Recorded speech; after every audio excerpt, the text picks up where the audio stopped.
And joining me to discuss all of this to do with Bondi and much more, former Speaker of the House, Bronwyn Bishop, and former New South Wales Senator Hollie Hughes. Now, first up, opposition leader Peter Dutton has come out swinging today, saying that we need a war on anti-Semitism, a kind of Operation Sovereign Borders, to rid this nation of Jew hatred and, I would argue, to rid the nation of the Jew haters. It's a shame he's not Prime Minister, Bronwyn, isn't it? It is indeed. And I must say, when I watch the way the Prime Minister has responded, I think what a snivelling little coward. And what a clever little one. Clever that he doesn't go and face the people at Bondi and have vision of how they feel about him that'll come back to haunt him. How clever it is to say, oh, let's all go for the gun laws, because make them just too much so the debate will be about whether they're fair or not fair and not go to what is the real essence of the question. The points made by Peter Dutton in his article today are spot on.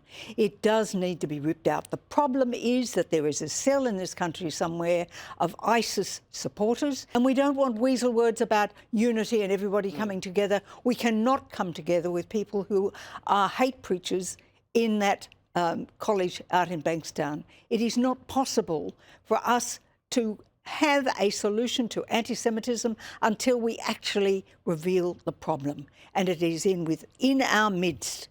We have people who hate Australia, hate Jews, and want to destroy everything we're about.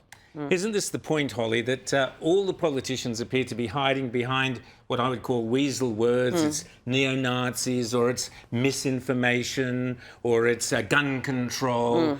We've had all, even I would argue, anti-Semitism, because that allows people not to say what they're really talking about, in my opinion, is Islamic, militant, radical Islamic hatred and militancy. Isn't that the words we want to hear? Radical Islam. Radical Islam is the greatest threat to Australian life at this current point in time and this current temperature. And the fact that our Prime Minister cannot acknowledge that, has no idea how to address it, has no idea how to address the festering anti-Semitism in this country that has been allowed to grow and grow and grow over the past couple of years. I know there's a petition circulating with regards to the Prime Minister should resign.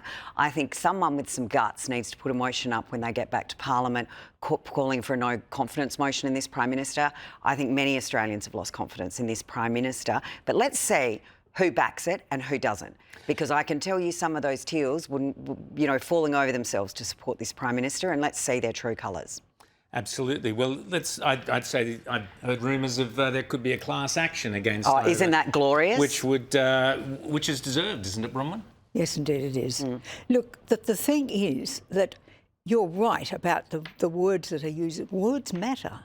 It is the words that have been filling our streets week after week about hatred for the Jews, flying the ISIS flag, flying the Hamas flag, and the chants from the river to the sea are the chants about are words that are there to say, whip up hatred against the Jews, that has led to the 3 steps. 1, the Opera House and its demonstration, where no police took any action to stop it. 2, the Harbour Bridge, where the question that went to the Supreme Court to stop it were not strong enough. There were other things they could have used and did not. And the 3rd is the shooting at Bondi, our 3 most iconic places. And this militant Islam has taken away from us the iconic glory of those 3 places and turned them into infamy.